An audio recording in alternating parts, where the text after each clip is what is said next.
Hi there, Dr. Andy here with North Star Spine. I want to thank you for coming in for your first visit, and I'm sending this video to help you understand more about what we do here, and so our next visit will be a lot more valuable to you when you come in, okay?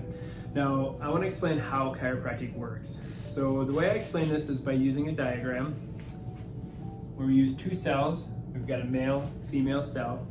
When these two cells come together, there's a bioelectrical infusion of energy, and this is the beginning of life. From there, these cells start to multiply into 4, 8, 16, 32, and they start to create this thing called a mulberry mass. It's like a little raspberry or a cluster of cells, and that ends up becoming the first organ of the body, which is our brain. From the brain, we grow a tail, and we call this the spinal cord or the nodal cord.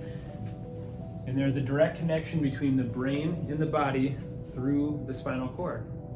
Now from there, the body starts to lay down some wiring. There are wires that come from the brain out into the body. One side of the brain feeds the other side of the body.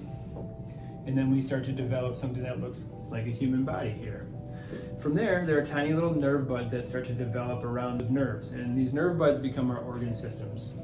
These little nerve buds start to develop, and then they start to become the organs. So the heart, the lungs, the stomach, and the digestive tract, as well as our muscles, our fingers, our toes, things like that. And as you can see here from this diagram, there is a connection directly from your cells of your body to your brain through the spinal cord. From there, bone starts to develop. We have bone that develops around the brain. This obviously becomes the skull, right? And then we also have bones that develop around the spinal cord, and those become the vertebrae of the spine. Now, the brain itself is the only organ of the body that's fully encased in bone because it's extremely delicate, and if it were to become injured, it can lead to permanent problems. Same thing with the spine. It's encased in bone because the spinal cord is also extremely delicate and very important. Now, when it comes to the bones of the spine, they can start to have problems, just like our teeth.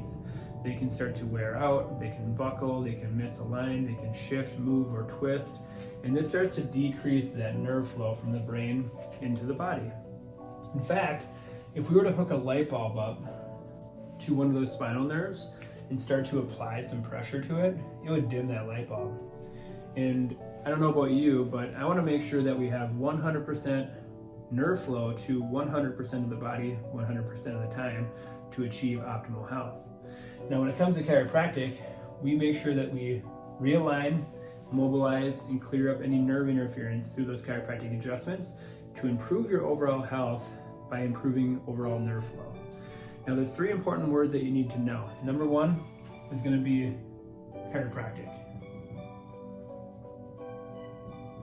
The word chiropractic is the practical use of the hands.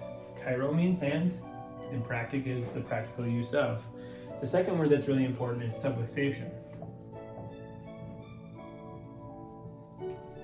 Now, sub is less than, lux is light, life, or energy, and ion is the state of. So subluxation means the state of less light, life, or energy. And the third word is adjustment.